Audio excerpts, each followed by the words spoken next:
سورۃ الرحمن، یہ سورت اپنے مزاج اور مطلب کے اعتبار سے سورتوں کے اس گروپ سے تعلق رکھتی ہے جو مکی زندگی کے اس دور میں نازل ہوئی جب آپ صلی اللہ علیہ وسلم کی تکذیب اور مخالفت جوش پر تھی، اور وہ آپ سے بار بار اس بات کا مطالبہ کر رہے تھے، یعنی آپ کے دشمن، کہ انہیں کوئی نشانی دکھائی جائے، کوئی معجزہ دکھایا جائے، اور اگر ان کے مطالبے پر معجزہ یا عذاب نہیں آتا تو پھر وہ محمد صلی اللہ علیہ وسلم کی دعوت کو نہیں مانیں گے، اور اگر دنیا میں عذاب نہیں آتا تو اس کا مطلب یہ ہے کہ آخرت میں بھی نہیں آنے والا۔ اس کانٹیکسٹ میں یہ سورت نازل ہوئی۔ اس سورت میں ایک آیت فَبِأَيِّ آلَاءِ رَبِّكُمَا تُكَذِّبَانِ کی بار بار تکرار ہوئی، تو یوں لگتا ہے کہ جیسے مخالفین اپنی ضد میں مبتلا تھے، تو اللہ سبحانہ وتعالیٰ کی طرف سے بھی جو کلام آیا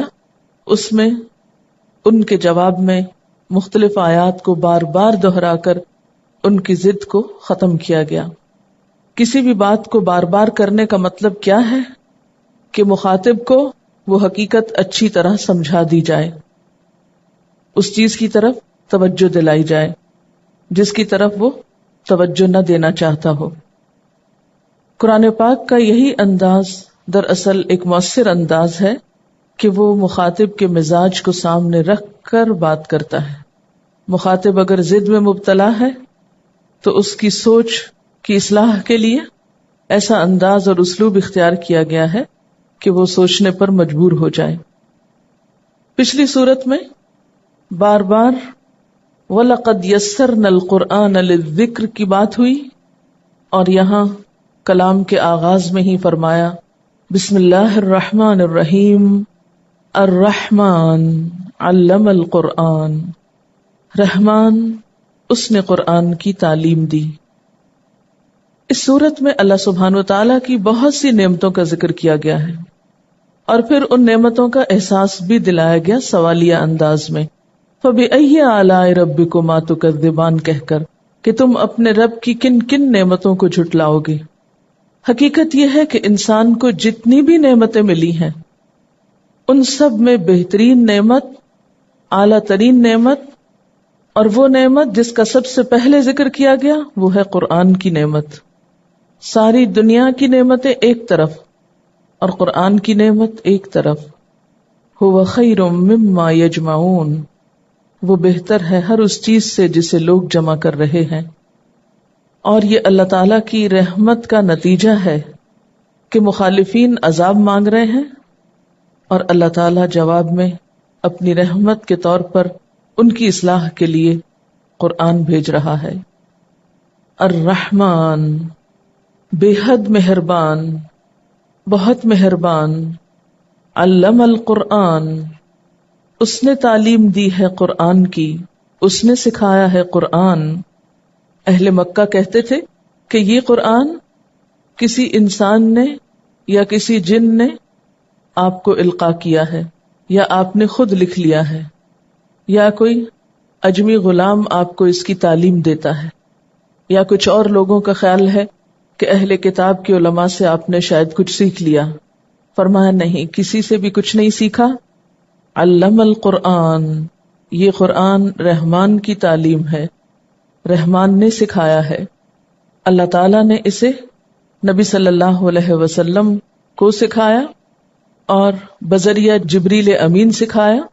جس کا ذکر پیچھے سورۃ النجم میں گزرا، علمہ شدید القوا۔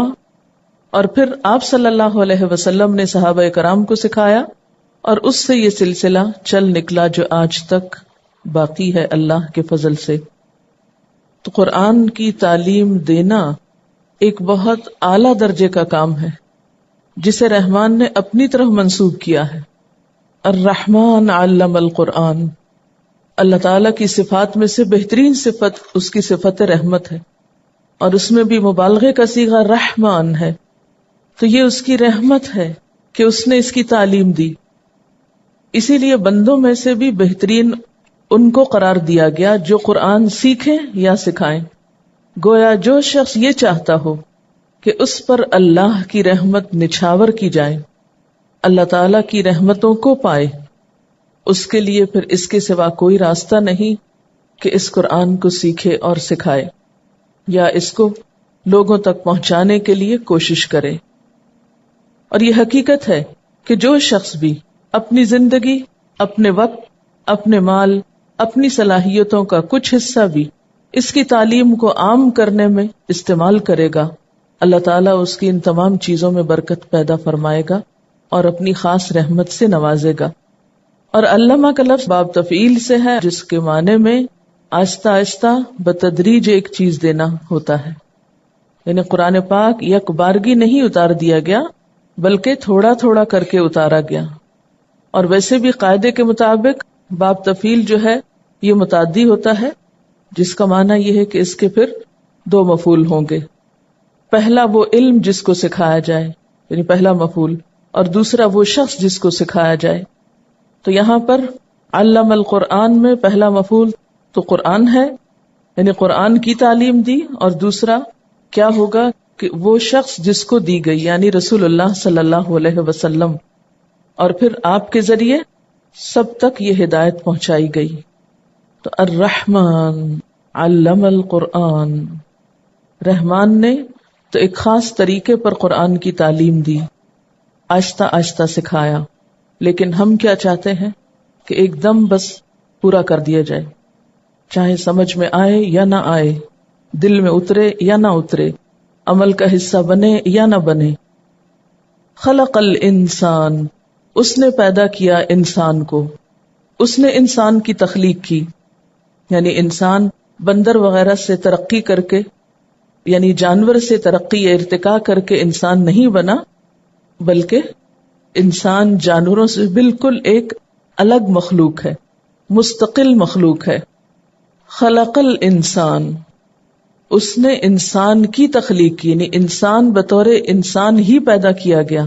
پہلے وہ جانور کے طور پہ نہیں پیدا کیا گیا۔ اور یہاں انسان کا لفظ بطور جنس استعمال ہوا ہے، یعنی سب انسان مراد ہے۔ یہاں پر اللہ تعالیٰ کی تخلیق کی صفت کا ذکر کیوں کیا جا رہا ہے؟ اس لیے کہ اللہ تعالیٰ نے جو تعلیم دی ہے قرآن کی، یہ اس وجہ سے دی ہے کہ اس نے انسان کو بنایا، وہ انسان کی حقیقت کو پہچانتا تھا، اس کی ضرورت ہدایت کو بخوبی جانتا تھا، اور اس ضرورت کو پورا کرنے کے لیے اس نے قرآن کی تعلیم دی ہے۔ اور آپ دیکھیے کہ جو خالق ہوتا ہے وہ مالک بھی ہوتا ہے، تو جو مالک ہوتا ہے اس کے ذمے ہوتا ہے کہ مملوک کو کام بتائے کہ اسے کیوں بلایا گیا، کس کام کے لیے بنایا گیا۔ یہ بالکل ایسے ہی ہے جیسے آپ کسی فیکٹری میں ملازمت کریں تو فیکٹری کے مالک کا ذمہ ہے کہ آپ کو آپ کے کام کی نوعیت بتائے۔ جب بھی کسی کو کسی محکمے میں یا کسی ادارے میں یا کسی دکان پر یا کسی فیکٹری میں مملوک کے طور پر یا کام کے لیے بلایا جاتا ہے ایک امپلائی کے طور پر، تو جو مالک ہوتا ہے اس فیکٹری کا یا بزنس کا، اس کی ذمہ داری صرف یہ نہیں ہوتی کہ لوگوں کو بھرتی کر لے، بلکہ اس کی ذمہ داریوں میں یہ ذمہ داری نہایت اہم ہوتی ہے کہ وہ آنے والوں کو ان کا کام بتائے۔ تو اللہ تعالیٰ نے انسان کو پیدا کیا، وہ انسان کا مالک ہے، انسان اس کے آگے مملوک ہے، لہٰذا یہ اس کی ذمہ داری تھی کہ وہ انسان جیسی مخلوق کو پیدا کر کے عقل دے کر اسے یہ بتائے کہ اسے کس لیے بنایا۔